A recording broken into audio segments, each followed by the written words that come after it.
செய்யலான்னு பார்க்கலாமா? அதுக்கு தேவையான பொருள் என்னென்னு பார்த்துடலாமா? இப்போ பட்டை, கிராம்பு, ஏலக்காய், இலை, கசகசா, சோம்பு, அந்த பூ இதெல்லாம் வச்சுக்கிட்டு, அதுக்கப்புறம் சின்ன வெங்காயம்.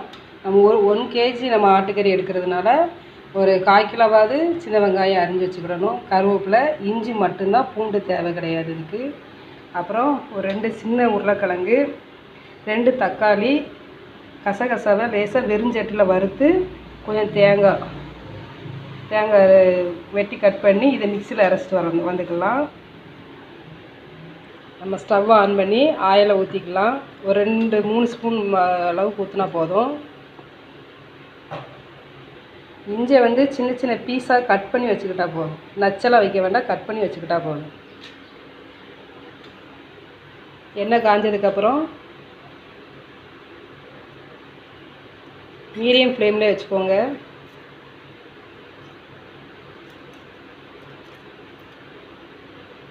இந்த ஸ்பைசியான பொருள் அத்தனையும் போட்டுக்கலாம்.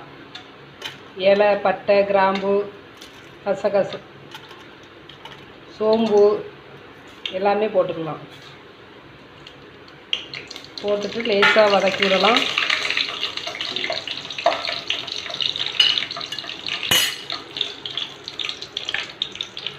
கருவேப்பிலை,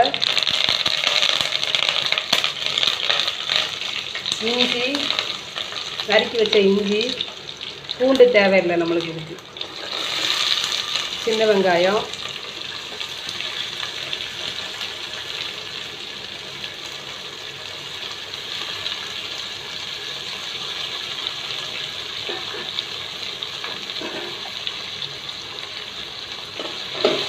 நல்லா வதக்கி விடணும். கண்ணாடி பதம் வர அளவுக்கு நல்லா வதக்கிடலாம். ஆட்டுக்கறியை ஒரு 5 விசில் வர மஞ்சள் பொடி, உப்பு போட்டு ஒரு 5 விசில் வர குக்கரில் வேக வச்சு எடுத்து வச்சுருக்கிறேன். இப்போ அந்த வெங்காயம் அதெல்லாம் நல்லா வதங்கட்டும். அதுக்குள்ளே நம்ம தேங்காயையும் கசகசையும் அரைச்சி வந்துக்கலாம். நல்லா கண்ணாடி பதத்துக்கு வெங்காயம் நல்லா வதங்கிட்டு, இப்போது நம்ம நறுக்கி வச்ச 2 உருளைக்கிழங்கை சின்ன சின்ன பீஸாக கட் பண்ணி அதில் வதக்கிடலாம்.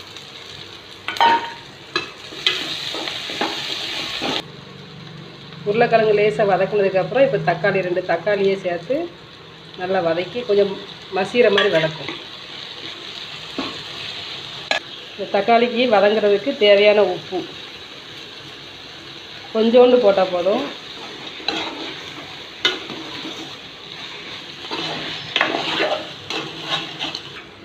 நல்லா தக்காளி வெங்காயம் வெந்ததுக்கப்புறம் நம்ம வேக வச்ச ஆட்டுக்கறியை இதோடு சேர்த்து பெரட்டணும்.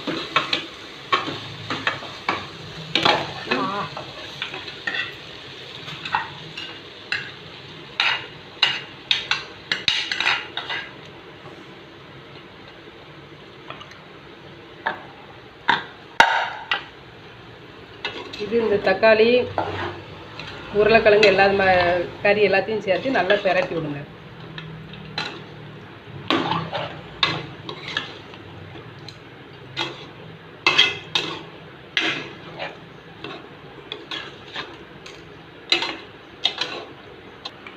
நல்லா 5 நிமிஷம் அந்த கறியோடு கிளறினதுக்கப்புறம் ஒரு 1/2 ஸ்பூன் மஞ்சள் பொடி,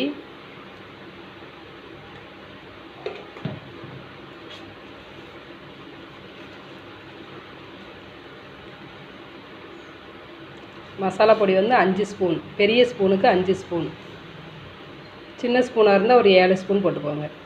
1 கிலோ சிக்கனுக்கு, மட்டனுக்கு.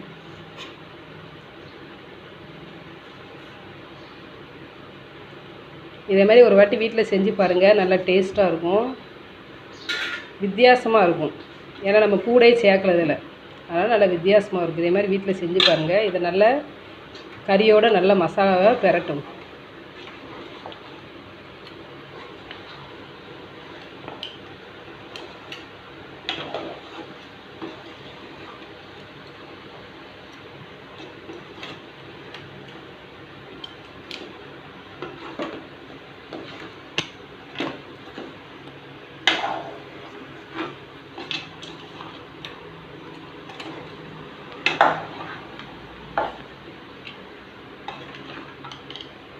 நல்ல கறியோட மசாலா நல்லா மிக்ஸ் பண்ணி ஒரு 5 நிமிஷம் அந்த நல்லா மிக்ஸ் பண்ணி கொஞ்சம் மூடி வச்சு லேசாக வேக வைக்கும்.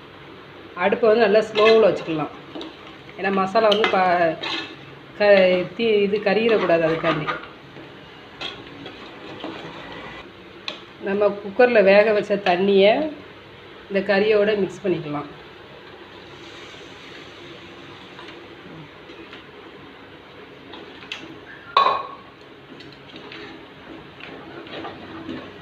நமக்கு தேவையான அளவு தண்ணி ஊற்றி வச்சுக்கலாம்.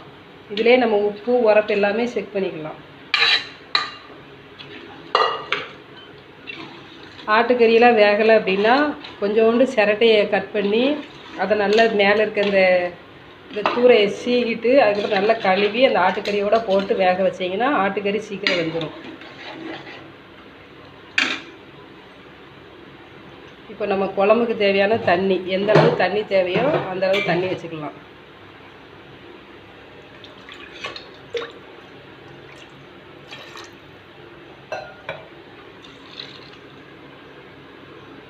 இதை நல்லா கொதிக்கட்டும். ஒரு 10 நிமிஷம் நல்லா கொதிக்கட்டும்.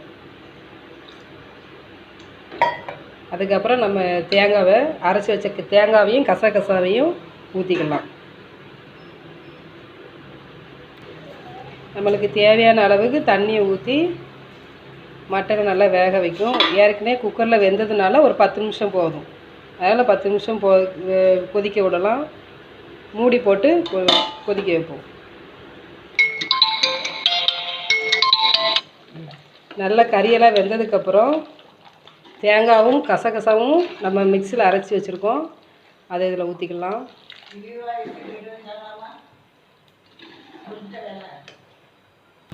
தேங்காவை அரைச்சி ஊற்றினதுக்கப்புறம் ஒரு 2 நிமிஷம் நல்லா கொதிக்கட்டும். ரொம்பலாம் கொதிக்கணும்னு தேவையில்லை. ஒரு 2 நிமிஷம் மூடியை போட்டு கொதித்ததுக்கப்புறம் நம்ம கருவேப்பிலையும் மல்லி இலையும் போட்டுட்டு அப்புறம் தாளித்து ஊற்றிக்கலாம். மல்லி இலை கருவேப்பிலெல்லாம் இதில் போட்டுக்கலாம். ஒரு கிண்டிட்டு நம்ம ஏன் உருளைக்கிழங்கு ஆட்டுக்கறியில் போடுன்னு எனக்கு கமெண்ட் பண்ணுங்கள். இந்த சைடு தாளித்து கறியில் ஊற்றிக்கலாம். ஆட்டுக்கறி ரெடி ஆயிடுச்சு. கேரளா ஸ்டைலில் ஆட்டுக்கறி ரெடி ஆயிடுச்சு. நீங்களும் இதே மாதிரி வீட்டில் செஞ்சு பாருங்கள். செஞ்சு பார்த்து எனக்கு கமெண்ட் பண்ணுங்கள்.